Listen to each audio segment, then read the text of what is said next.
Welcome to NTD News Today. I'm Don Ma. Here are today's top stories.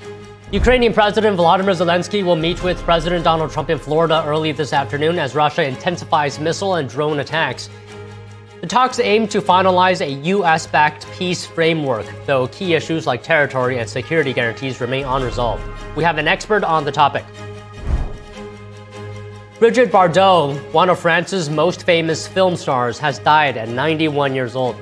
Known simply as Bibi, she shaped cinema and culture in the 1950s and 60s. Japan is set to make the world's top 3 for its spending on military, approving its biggest military budget since World War II. Arian Pazdar is standing by live to lay out who Japan is preparing to defend itself against amid a rising threat. A powerful earthquake shook Taiwan this weekend, rattling homes and prompting warnings about aftershocks. We have the latest on aftershocks and any damage reported. Steps to prevent Alzheimer's disease should be taken decades before the condition usually appears, says a leading neurologist. Vital Signs' Brendan Fallon shares insights from Dr. David Perlmutter on what's causing Alzheimer's and how the right diet and lifestyle can help prevent it. Christmas is over and New Year's Eve is just around the corner. Looking to get your celebration party ready? Well, we've got some tips for you.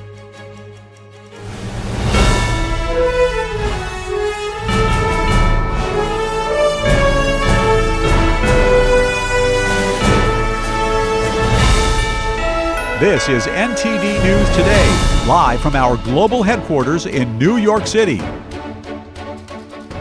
Good afternoon, and thank you for joining us this Sunday. President Trump said he had a call with Russian President Vladimir Putin on Sunday. That's over an hour ahead of his meeting with Ukrainian President Volodymyr Zelensky in Florida at Mar-a-Lago today to forge a plan to end the war in Ukraine. Trump described the call with Putin as productive. Zelensky said he plans to discuss the fate of Ukraine's Donbas region, an economic agreement, and U.S. security guarantees. The future of the Zaporizhzhia nuclear power plant is also among the topics. The U.S. has proposed Ukraine and Russia share the energy from the plant. It's currently controlled by Russia. Russia has taken control of about 12% of Ukraine's territory, including about 90% of Donbas. Zelensky said on Friday that the proposed peace plan was 90% finished, but the issue of territory, if any, will be ceded to Russia remains unresolved. While Moscow insists on getting all of the Donbas, Kyiv wants the map frozen at current battle lines. The U.S. has proposed a free economic zone if Ukraine leaves the area. Russia attacked Kyiv and other parts of Ukraine with hundreds of missiles and drones on Saturday ahead of what President Volodymyr Zelensky said will be a crucial meeting with President Trump to work out a plan to end nearly 4 years of war. Here's more. Ukrainian officials say at least 2 people were killed and dozens more injured by Russian strikes on Saturday in Kyiv and other parts of the country. The attacks by hundreds of drones and dozens of missiles came a day ahead of what Ukraine's President Volodymyr Zelensky said would be a crucial meeting with U.S. President Donald Trump. In an audio message Zelensky sent to reporters while traveling to Florida, he called the attacks a clear Russian response to peace efforts. The Ukrainian leader has said Sunday's talks in Florida would focus on security guarantees and territorial control once fighting with Russia ends. Zelensky had told journalists in Kyiv on Friday that a 20-point draft document, the cornerstone of a U.S. push to forge a peace deal, is 90% complete. Saturday's attack lasted into the morning with an air raid siren lasting nearly 10 hours. Ukraine's prime minister said more than 500,000 households around the Kyiv area were without power, and the foreign minister said a third of the city had no heat in near-freezing temperatures Saturday morning. Ukraine's Zelensky plans to meet Trump today for talks on ending the Russian war. Joining us to discuss is Kervin O'Quinn, former lead intelligence, surveillance, and reconnaissance coordinator for the U.S. Army. So, Kervin, good afternoon to you. Thank you so much for joining us, as always. So the biggest thing on my mind is, and maybe you can comment, should Ukraine give up territory?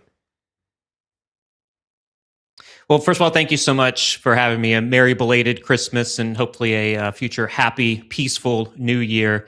I will say I can't speak for the Ukrainians. I think that having them vote is a bold move. I think it's something that could work for Ukraine on having the people vote on if they want, especially the Donbass region, split in the current fighting positions and currently who holds those positions right now. But I would say, as I said, it's a bold move because who is going to vote, right? We've got annexed regions of Ukraine that Ukraine does not identify as Russian, but Russia identifies those lands as Russian land. So are they going to get to vote? We saw what happened whenever they were able to vote in the Reformation or the referendum to become a part of Russia. They were voting at gunpoint. Is that going to be something that happens again?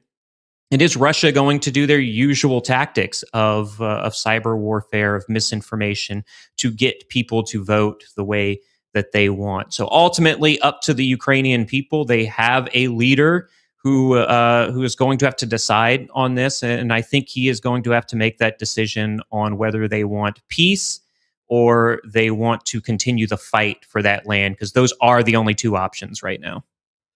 Do you think Russia has more leverage in these peace negotiations compared to Ukraine? Yeah, absolutely. And I think every day, every winter evening that the power goes out in Ukraine, Russia gains more leverage in the negotiations. And this is their power play. This is what Putin is doing. He's done this every winter since this war began. And that is to freeze out the Ukrainians, to force them into agreeing to a peace deal on Russia's terms. Russia wants to come to the negotiating table, not in good faith, but with the power that they control this conflict.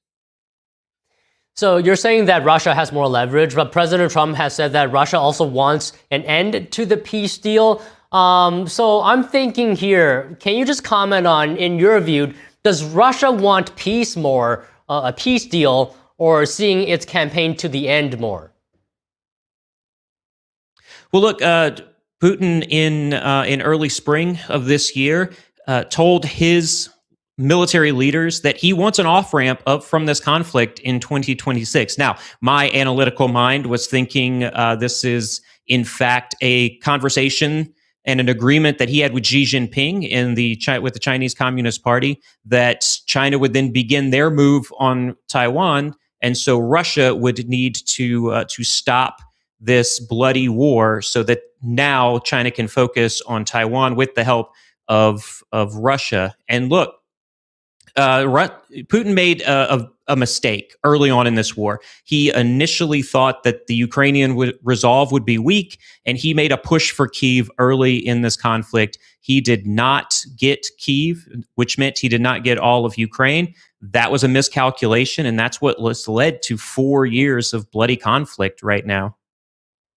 Okay, I'm thinking ahead now. If we do get a peace agreement, what's stopping Russia from doing something similar again in the future? Absolutely, and that is going through the minds of every Ukrainian, and it is absolutely going through the mind of President Zelensky. Now, there are two parts of this in Zelensky's mind.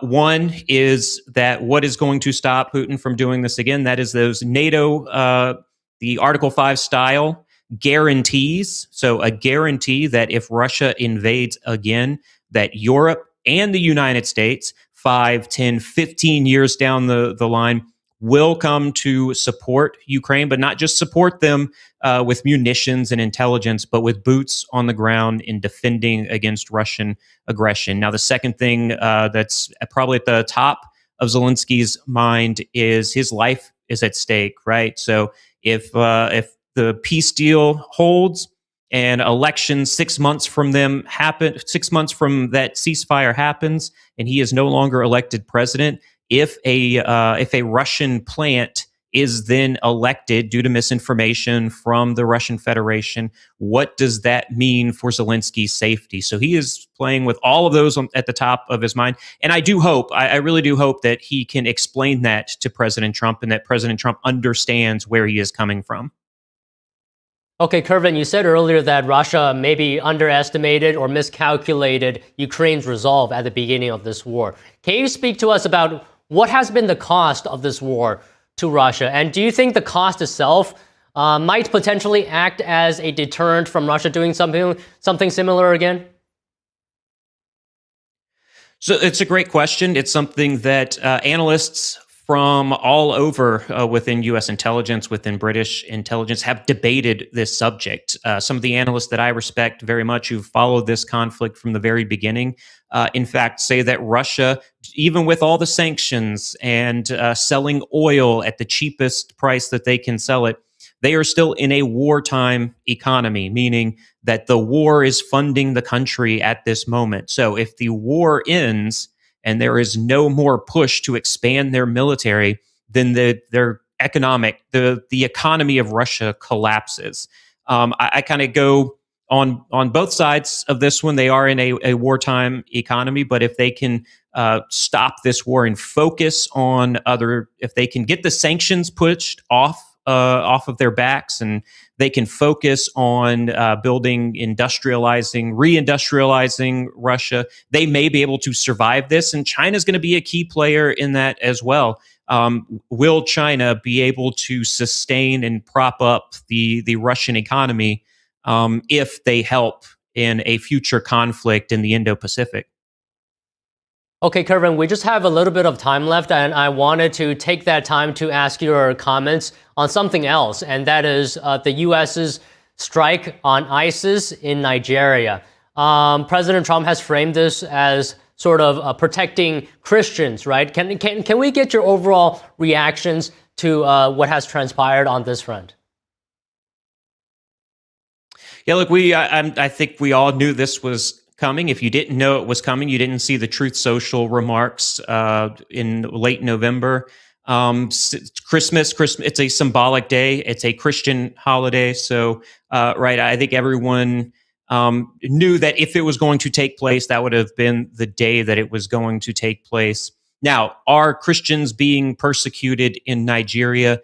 The data says that it's unclear, but are Christians dying in mass numbers in Nigeria? Absolutely. Look, half of the country, and I believe it's like 47% are Christian and just over 50 are Muslim, but it's almost a 50-50 split between Muslims and Christians.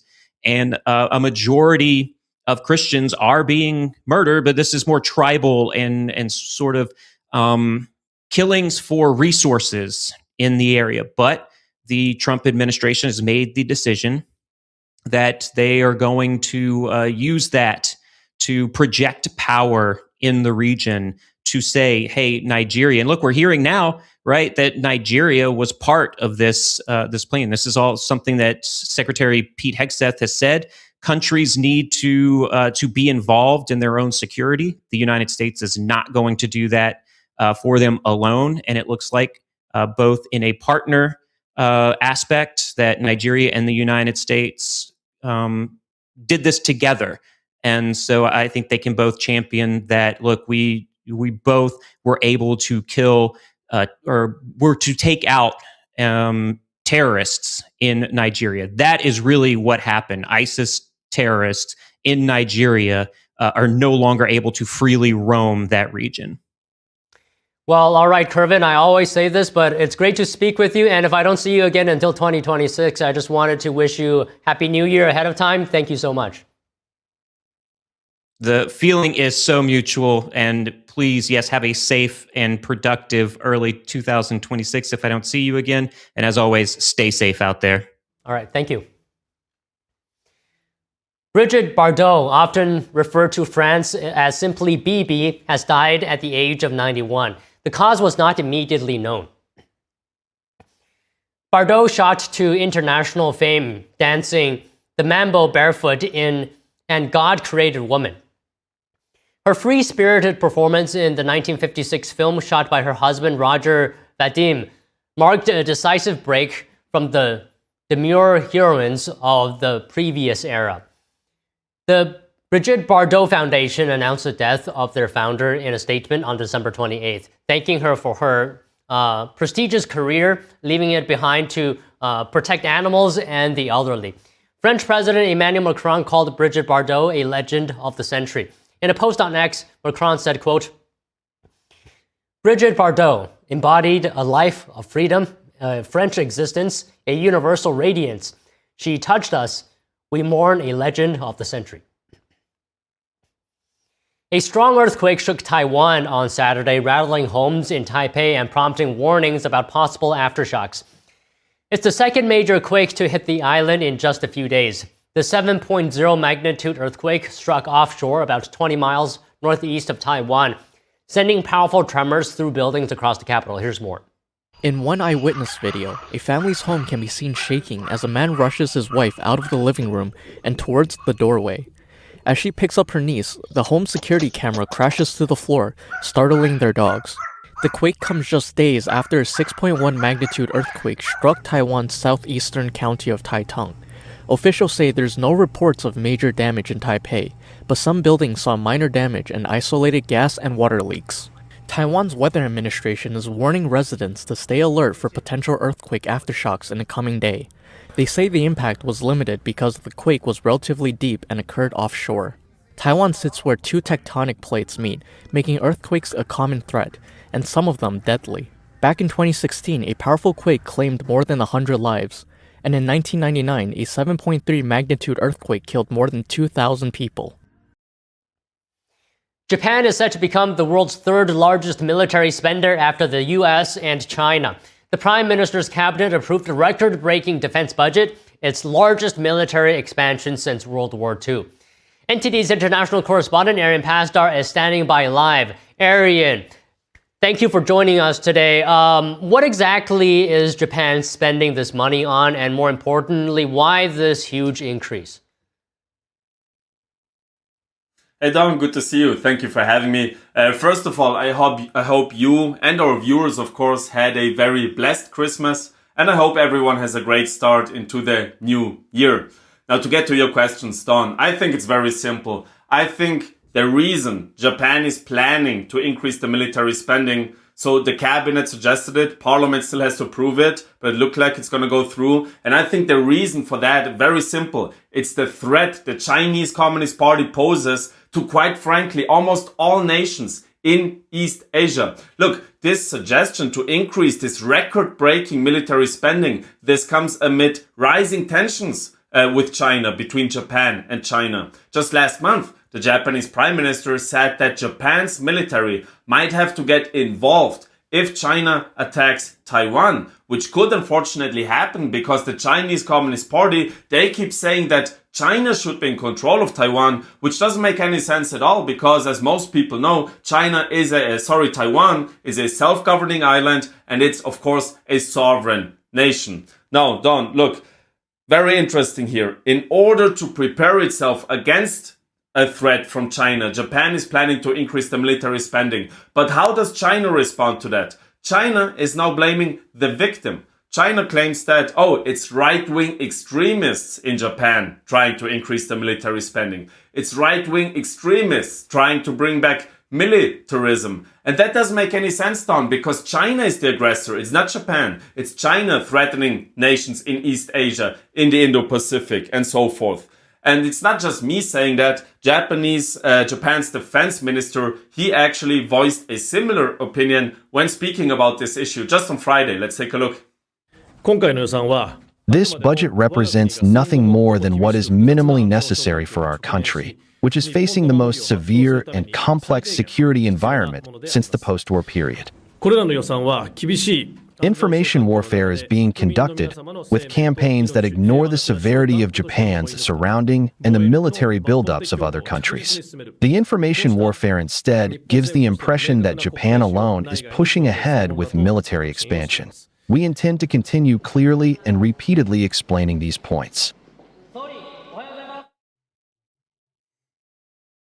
Now, Don, I just made the point, or the claim, so to speak, that China is the aggressor here. And I want to go deeper into that because, first of all, China is threatening Taiwan. China is always having problems with India. But there is another point to prove that it's, so to speak, China's fault. You can take a look at Russia, which is a close ally of China. Russia started the largest war in Europe since World War II. And I'm raising this point because, I think some conservatives, they think of Russia as this conservative safe haven, representing conservative principles. But the truth of the matter is, Don, that Russia has an extremely high divorce rate. They don't value family. They don't have religious freedom. Those are not conservative values. Those are all communist values and communist ideas. I mean, what I just said about religious freedom, just take a look at the Falun Gong spiritual belief, which is based on truthfulness, compassion, and tolerance. The US largely supports Falun Gong. Look at the only countries where people are not allowed to practice it.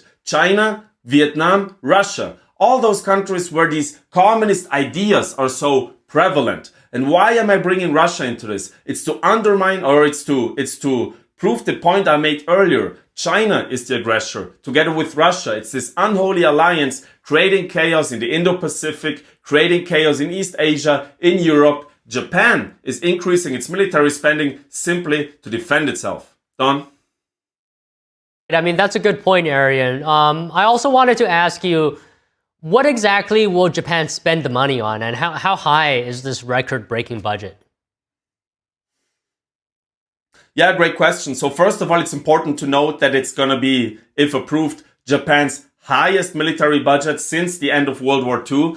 Japan, very similar to Germany, they kind of had to demilitarize after the Second World War. Obviously, both of those nations lost, but now they're both on track to, increase military spending again. Germany because of Russia, Japan because of China, which is what the point I just raised. Now, the budget is worth almost $60 billion in US dollars, if you convert the currencies. What's also very interesting, Don, is another reason for Japan to increase its budget is partly also because of President Trump. Because President Trump has been pressuring Japan into increasing its military spending to 5% of its GDP, similar to what Trump has been doing with NATO and with Europe. Now, Japan said, we can't go to 5% right away. We can do 2% within the next 2 years. But now, on a good note, those 2%, Japan is now saying they're going to hit them by March, actually. So they're going to be 2 years early, ahead of schedule, which is, of course, good news for Japan, right? Now, let's go into the numbers here. $6 billion are for standoff strike missiles. $1 billion are for cruise missiles. That's very interesting. Those cruise missiles have a range of over 600 miles, meaning they could hit mainland China if needed. Another $640 million for defense technology. They kind of want to build a defense shield using drones, and those drones will be used in the air, at sea, and even underwater, Don. Lastly, $1 billion for fighter jets with the UK and Italy. Now, Japan's defense minister, he says those measures are necessary to protect the Japanese people. Let's take a look. Under these harsh security conditions, these budget measures are intended to steadily advance the fundamental strengthening of defense capabilities in order to resolutely protect the lives, safety, and peaceful way of life of the people. Right, Don, just to summarize here, Japan is preparing to possibly defend itself against China if needed. Japan is following calls from the US and from President Trump in doing so. And Japan is hitting those goals ahead of schedule, 2 years ahead of schedule. Don? All right, Arian, thank you for that report. President Trump posted on his Truth Social Saturday saying, quote, tariffs are creating great wealth and unprecedented national security for the USA. Trade deficit has been cut by 60%, totally unheard of. 4.3 GDP and going way up, no inflation. We are respected as a country again. NTD's Washington correspondent Jack Bradley breaks down what's at play. Tariffs. My favorite word, tariffs. President Trump has taken an aggressive approach to tariffs over the past year. And whether you're for or against them, they've created a major change in the global economy. Critics have argued that tariffs on goods fall onto the consumer, but it's not immediately clear that prices on certain tariffed goods have gone up. And the latest Bureau of Labor Statistics report on the annual inflation rate shows that it dropped from 3% to 2.7% last month. Now, President Trump has many reasons behind these tariffs, and one of the main ones is to rebalance unfair trade practices with other countries that have been putting up trade barriers against the U.S. for years, and also to encourage domestic manufacturing. Trump said that these tariffs have already been encouraging trillions of dollars in U.S. investment. Companies know that if they build in America, there are no tariffs, and that's why they're coming home to the USA in record numbers. They're building factories and plants at levels we haven't seen, AI, automobiles. We're doing what nobody thought was even possible, not even remotely possible. There has never, frankly, been anything like it.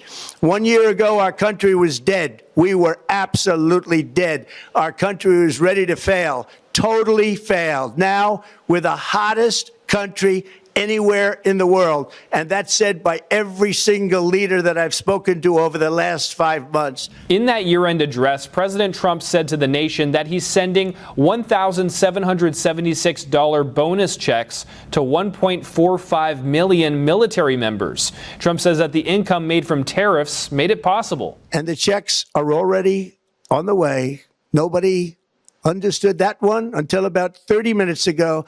We made a lot more money than anybody thought because of tariffs, and the bill helped us along. Nobody deserves it more than our military, and I say congratulations to everybody. And by the way, we now have record enlistment in our military, and last year we had among the worst recruitment numbers in our military's history.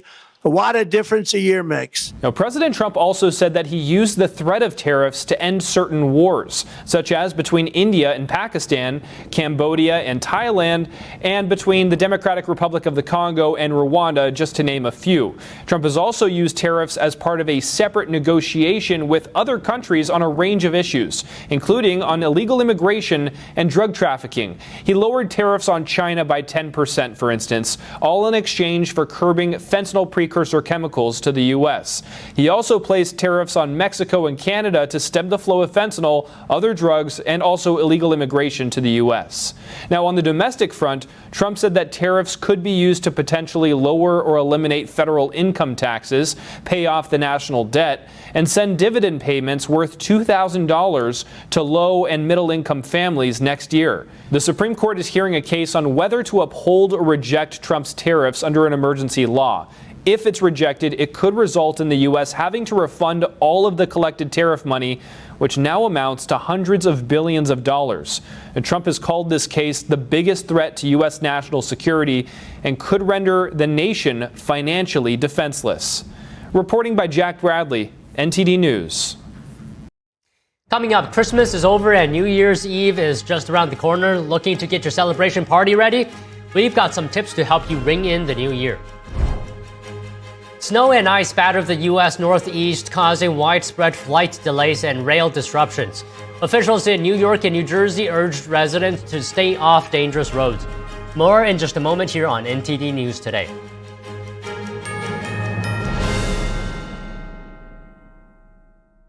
I trod on my glasses yesterday, and I had to pay up front for a new pair that I can't even pick up for another 10 days. So I looked for another way. And I found Select Specs. I ordered online. My new glasses just arrived this morning, and I can pay over the next few weeks. This is the way to buy glasses. See now, pay later with Select Specs. Next day delivery and deferred payment options only at selectspecs.com. Restaurant quality pho with no wait. In just 4 minutes you get bold authentic Vietnamese flavor with Pholicious. Available in beef or chicken. Crafted from real beef tallow or chicken, it's comforting and full of tradition. Just add your favorite fresh extras. Every bowl comes packed with everything you need for the ultimate pho experience and ready in minutes. Bring the bold, authentic flavors of Vietnam straight to your home. Pholicious is now available at Walmart or walmart.com. Behind every headline in Washington, there's a story that could shape your future. With the Capitol Report, you get more than just the news. You get direct access to the White House and the Capitol. Every day, we bring you exclusive interviews with lawmakers, analysts, and experts, plus in-depth coverage of the decisions being made in Washington, D.C. Broadcasting live from the nation's capital, you witness events as they unfold, straight from the heart of Washington, keeping you connected, informed, and always a step ahead.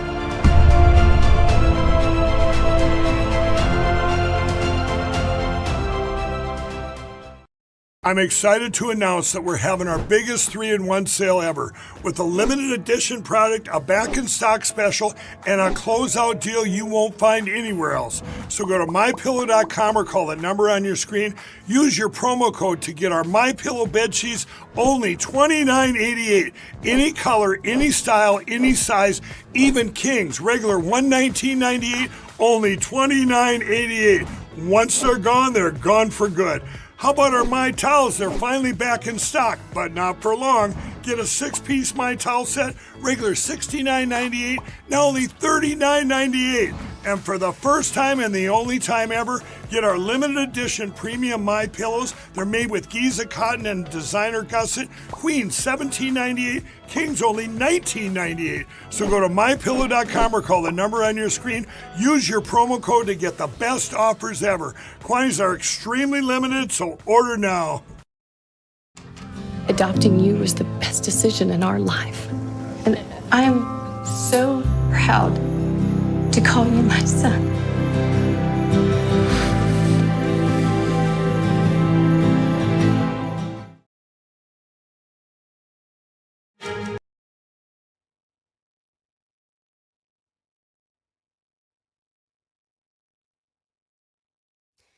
Joining us now is Jeffrey Tucker, founder and president of the Brownstone Institute and senior columnist at the Epoch Times. Jeffrey, good afternoon. Thank you for joining us today. I mean, it seems like these years just fly by. 2025 feels like just started, and now we're going into 2026. What are you looking forward to in the new year?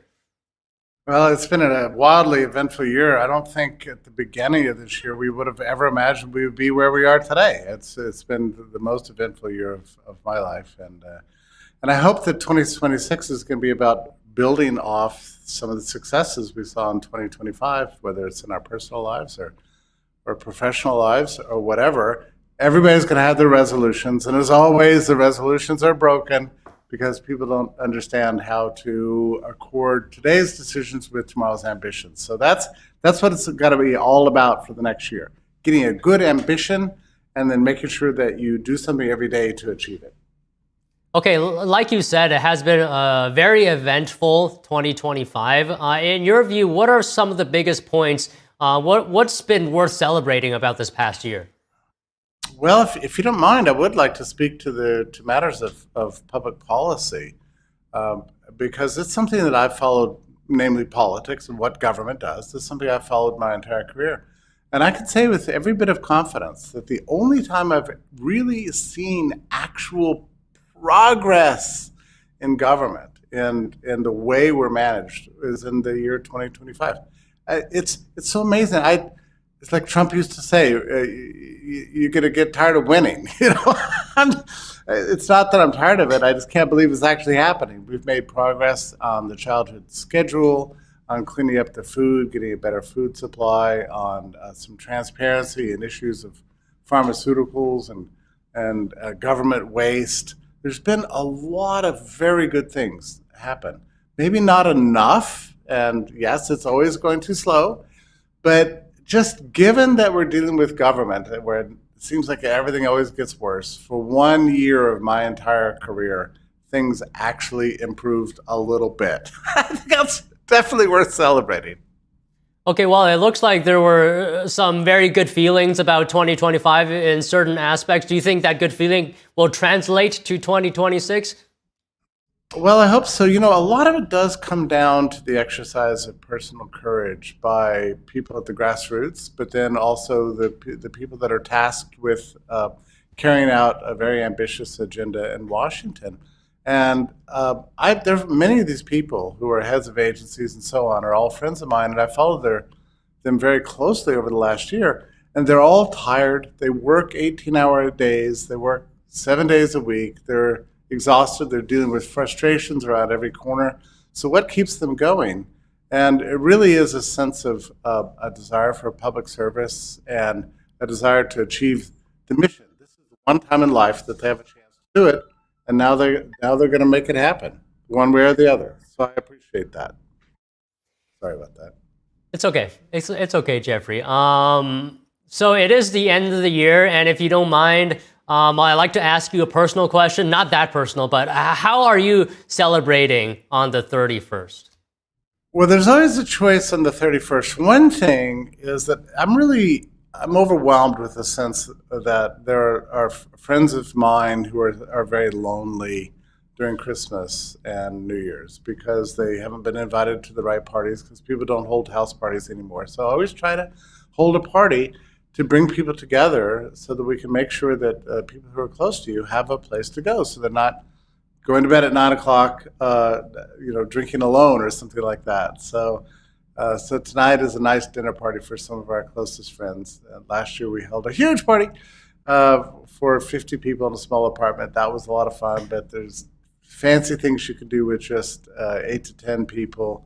Go all out, just remembering what's really important to you. Making some toast, that's a really important aspect of a good evening, is to break it up, quiet everybody down, and say something meaningful, truthful, and sincere about how important friendship is, how important love is, how important your community is, and how to maintain hope for the coming year. That's, I think, the most important thing you can do on New Year's. One other thing that I like to do on New Year's is, and this might strike you as a little bit silly, but in the 19th century, everybody kept time according to where the sun was. And nowadays we call that solar time. So I like to celebrate New Year's on the solar time of wherever you happen to be. That's what people used to call time before the railroad companies took it over and imposed a new vision of time. So I always like to celebrate that midnight hour as your own personal midnight hour. There's an app online you can look up called Solar Time, and that makes it more memorable that way, like the old days, right? You know, Jeffrey, when it comes to me, I'm actually quite a boring person when it comes to celebrations on New Year's Eve. Usually, my priorities are just to get a good night's sleep and then come to work early in the morning. It's very boring. Maybe I'll do something this year. Who knows? But well, that would be very nice. That would be very nice. The one thing is, in the next morning, you never regret that you went to bed early. That's for sure. Exactly. And that's what I value, you know, feeling good in the morning. Okay, maybe last question here. Speaking of 2026, what do you hope what do you hope comes true in 2026? And what do you think America's New Year resolution should be, in your opinion? Well, I hope we can maintain the present levels of economic growth. We're at 4.3%, which is quite impressive. If we can maintain that throughout this year, I think we're going to be in good shape. I would love to see some progress on the budget deficit, some cuts in government, some more exposés like Epoch Times does every day on government waste, and some justice for those people who have squandered our tax dollars. Maybe we're going to see some of that in 2026.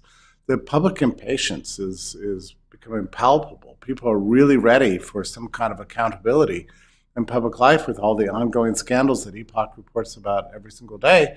Well, at some point, somebody's going to have to pay a price for this, and maybe 2026 will be that year. Cleaning up government, a better government, a more constitutional government, a prosperous society where we're not sinking further into the abandonment of middle-class aspirations, but rather can start achieving and rebuilding the American dream again. I hope that that's what 2026 is going to be about.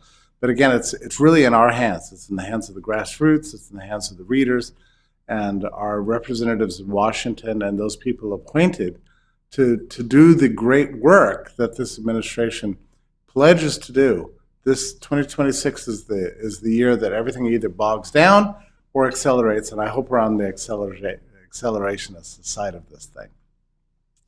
Well, no matter what happens next year, I think we can all expect a very interesting 2026, to say the least, with midterms as well happening next year. So a lot of things to look forward to, and we'll probably be speaking about many of them together in the coming New Year. Jeffrey, thank you so much. Thank you so much, and happiest of New Year's to you. And let's have a wonderful evening and look forward to a great year next year. Thank you. A mix of snow and ice bore down on the U.S. Northeast on Saturday, disrupting post-holiday weekend traffic and prompting officials in New York and New Jersey to issue weather emergency declarations, even as the storm ebbed by mid-morning. By early Saturday, about 6 inches to 10 inches of snow had fallen across an area from Syracuse in central New York to Long Island in the southeast of the state, as well as Connecticut. New York City received 2 to 4 inches of snow overnight, with 4.3 inches reported at Central Park, the most since 2022. Wear warm clothes because it's kind of cold in here, and just have a kind of chill attitude and go with the flow because there are always hiccups and delays. People in much of the Northeast were advised to stay off the roads because of treacherous conditions, with states of emergency declared in New York and New Jersey. Thousands of domestic U.S. flights were canceled or delayed, with many in the New York area. Boston's ABC affiliate WCVB reported that travelers booked on Amtrak's busy Northeast corridor experienced long delays and cancellations after a downed-wire disrupted service.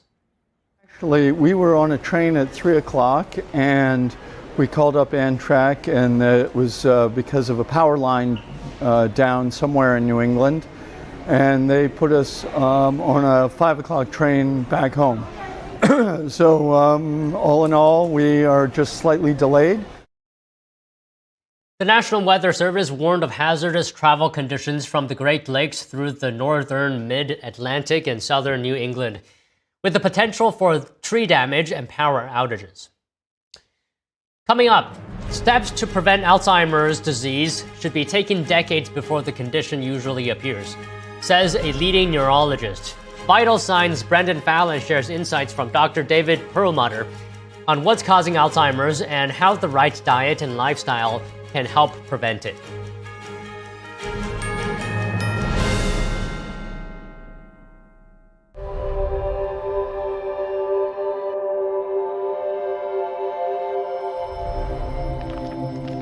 My 15-year-old son, Ethan, and I had a fun and relaxing morning. We returned home, and Ethan walked to his best friend's house an hour later. I heard the ambulance scream by the street, carrying my beautiful boy. Ethan was shot in the head in his best friend's house with an unsecured gun. He had 0 chance of survival. The father, the gun owner, he stored his 3 guns and bullets in a shoebox.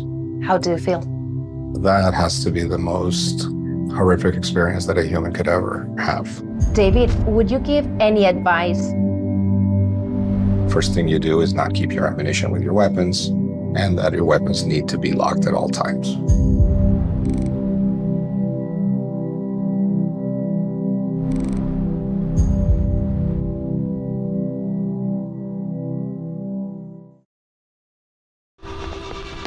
Being a cowboy, I don't know anything different from when I was 3 or 4 years old.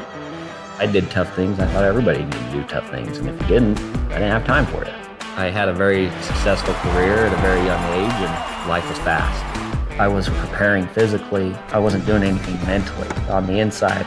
And then I got hurt. I wanted to be better as a person, and I really dug into mental health. I start my day with 20-minute workouts. I live life 8 seconds at a time. Horses are so therapeutic. They know what you're feeling. When you're nervous, they're nervous. You won't say it back, but we're pals. I take a lot of responsibility in taking care of my kids, my family, and being there for them. You're gonna have tough days. Everybody does. Find a place to stop and just breathe. Love your mind. When I arrived in the U.S. at 19, I struggled to find job opportunities without a high school diploma. Everything I have, my education, my career, my marriage, I owe to the Adult Literacy Center and my teachers. Your achievement has set an example for so many students. Most importantly, your daughter. Education was the key that unlocked all my opportunities. When you graduate, they graduate. Visit finishyourdiploma.org to find free adult education centers near you. Even the mighty might not see it coming.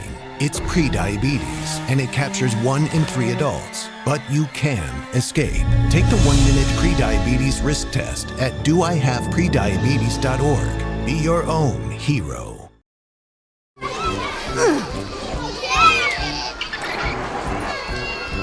If you love them enough to crawl into a play place to get them to come down, then surely you'll check nhtsa.gov/the right seat to make sure they're in the right car seat.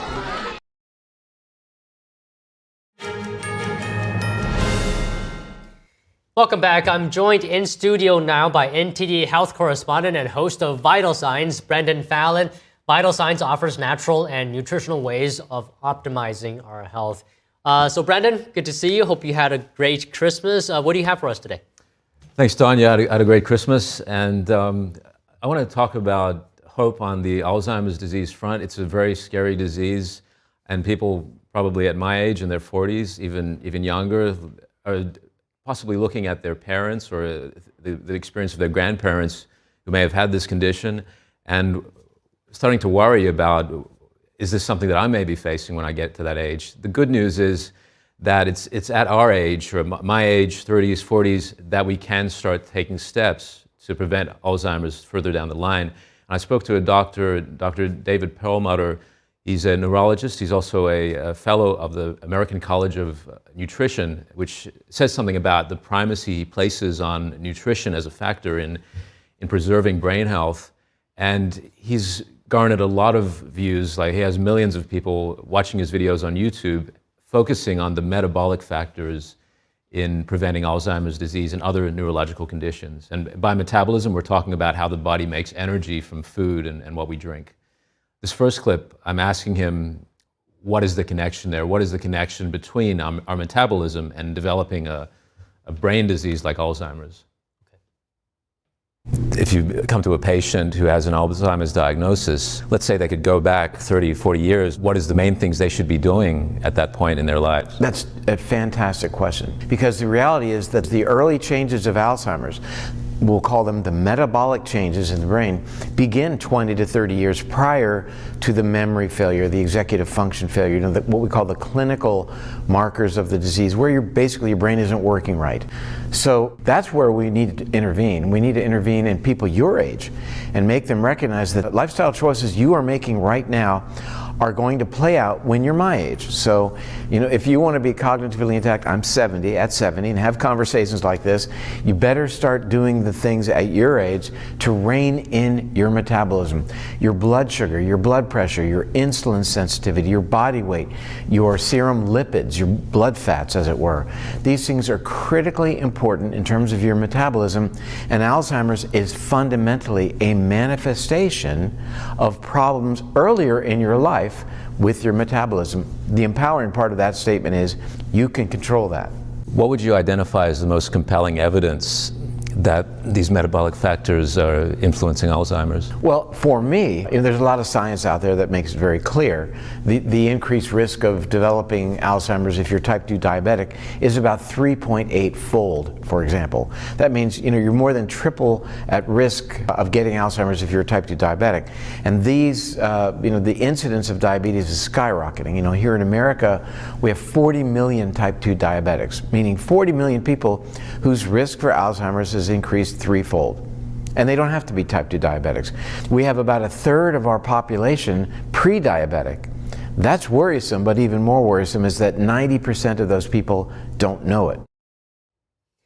What surprised me about what he said is that he said, even at your age, that it's beneficial to start, taking steps to prevent Alzheimer's decades, before it actually appears.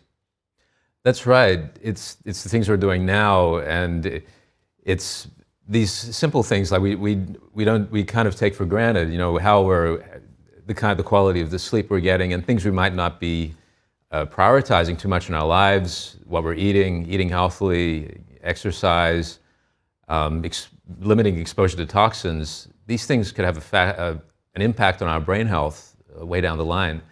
And inflammation, this is the way the body deals with infection or injury. The immune system kicks in and will manage that, send immune cells to that location to absorb, to engulf debris, to repair various functions. This is actually something that Dr. Perlmutter talks about as an extension of what is happening in terms of Alzheimer's disease. This next clip, he's making the connection between what happens in the immune system and what's happening in the brain, how the brain health can deteriorate. Dr. Perlmutter, what is it that, in terms of diabetes, the phenomena of diabetes that is leading to the brain degeneration? That's a wonderful question, and I'll tell you why. Because we've known about the statistic I just quoted about the threefold increased risk, but that was about as far as the conversation went. And so now you ask the question, okay, why is that? And I think that's a great place to go. And one of the explanations is that there are a couple. One, that I think the fallback has always been, well, high blood sugar bonds to our proteins and that becomes pro-inflammatory, and as we all know, Alzheimer's is an inflammatory disease. Problem solved. Well, that's interesting, but let's go a little deeper. We know that when our blood sugar elevates, it tends to change our brain's immune system away from being supportive and loving, if you will, but allowing our neurons to function well and our synapses to work well. Those same cells can shift from being friend to being foe. These are the microglia. The microglial cells can shift from being supportive to being destructive. High blood sugar, insulin resistance, inflammation, viruses, breakdown products of proteins, toxins in the environment, PM 2.5s, microplastics, leaky gut, all of these things can converge and send signals to our wonderful supportive microglial cells and change them so they turn their backs on us. What's so important about that? First, is that we understand this is a fundamental mechanism across the spectrum of neurodegenerative conditions. It's not just Alzheimer's, but it includes any number of neurodegenerative conditions, including multiple sclerosis and Parkinson's and PSP and multisystem atrophy and Lou Gehrig's disease. You know, after hearing what he said, I think me personally, I should even start taking this more seriously, eating more healthy, you know, because recently I found myself, compared to before, I've been forgetting more often than I used to. So, you know, yeah, I better take steps as well. Well, maybe after the new year, Don, because you want to have some positive experiences on that front. I think having a good time with family and friends is also probably a good effect on brain health too. Yeah, definitely. Well, all right, Brandon, another great segment today. Thank you so much for joining us. Good to be on, Don. Thank you. And to see the full Vital Signs interview with leading health experts, just go to your web browser and enter ept.ms/vitalsigns. Coming up, 200 years ago, a small English town changed the way we travel forever, and its legacy shaped rail networks around the globe. Stay tuned.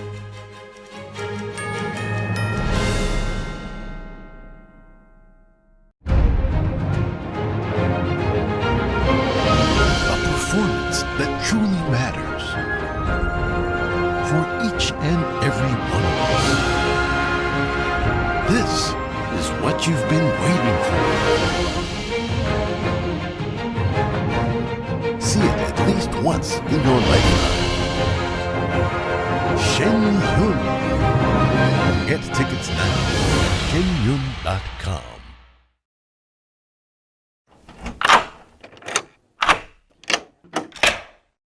I'm Jonathan Lawson. If you're 50 to 85, I have an important message about security. Write down the number on your screen so you can call when I finish. The lock I want to talk to you about isn't the one on your door. This is a lock for your life insurance, a rate lock that guarantees that once you're insured, your rate can never go up at any time for any reason. But be careful. Many policies you see do not have one. But you can get a lifetime rate lock from Colonial Penn. Call this number to learn more. This plan was designed with a rate lock for people on a fixed income who want life insurance that fits their budget and is simple to get. Coverage options start at $9.95 a month, less than 35 cents a day. Act now, and your rate will be locked in for life. It will never increase, guaranteed. This is lifelong coverage that can never be canceled as long as you pay your premiums, guaranteed. And your acceptance is guaranteed, with no health questions. You cannot be turned down because of your health. Call for your information kit and read about this rate lock for yourself. You'll also get a free beneficiary planner. Both are free with no obligation. Don't miss out. Call for information, then decide. Read about the 30-day 100% money-back guarantee. Don't wait. Call this number now. Call now and you'll also get this free beneficiary planner. Use this valuable guide to record important information and your final wishes, and it's yours free just for calling. So don't wait. Call 1-800-357-4821 for your free information. That's 1-800-357-4821. There's no risk or obligation. That number again is 1-800-357-4821. That's 1-800-357-4821.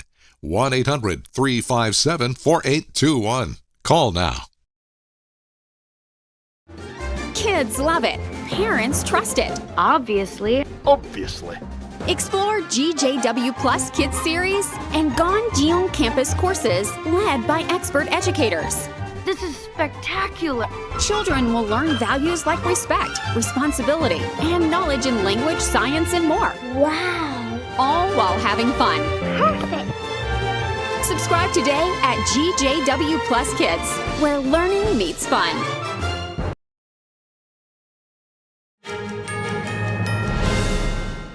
The first public railroad opened 200 years ago. In 2025, countries around the world celebrated the technological breakthrough.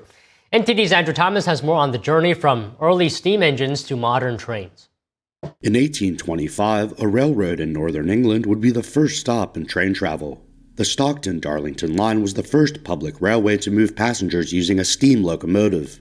The breakthrough helped launch rail travel across Europe, Asia, Africa, and the Americas. 200 years later, 2025 saw the world celebrate the achievement. In Derby, a public event marked the anniversary with trains from various eras. Among them was the 1864 Palmerston that was used to haul slate in North Wales. A steam locomotive called the Flying Scotsman, one of the best-known express steam engines, was also featured. Ken Davies and his family has worked on the railway for 3 generations. This Class 8 shunter features their name.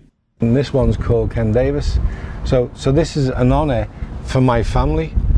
Granddad, father, me, still there. The clock is still ticking on our overall career in the railway. So I'm very proud. Innovation in rail travel also played a part in this year's celebrations. In August, Great Western Railway attempted to make history using a retrofitted battery-powered train. Great Western Railway's engineering director Simon Green described the achievement. Today we've broken the record for the longest distance travelled on a single charge by a battery train. We've done just over 200 miles and that's broken the record by quite some distance. In Paris, an exhibition featured full-scale replicas of the new Orient Express. The installation also marked 100 years of Art Deco design, with visitors able to walk through reconstructed train cars. In South Africa, passengers boarded the Ceres steam train, celebrating with champagne as the locomotive traveled out of Cape Town and through Overberg. In Croatia, travelers celebrated train travel with a wine tasting. What will the next century of railroads look like? That will depend on new technologies and whether enthusiasm for train travel continues. Andrew Thomas, NTD News. And that's all for today's news. Thank you for tuning in. Stay with us for NTD Evening News at 6 p.m. Eastern, 3 p.m. Pacific.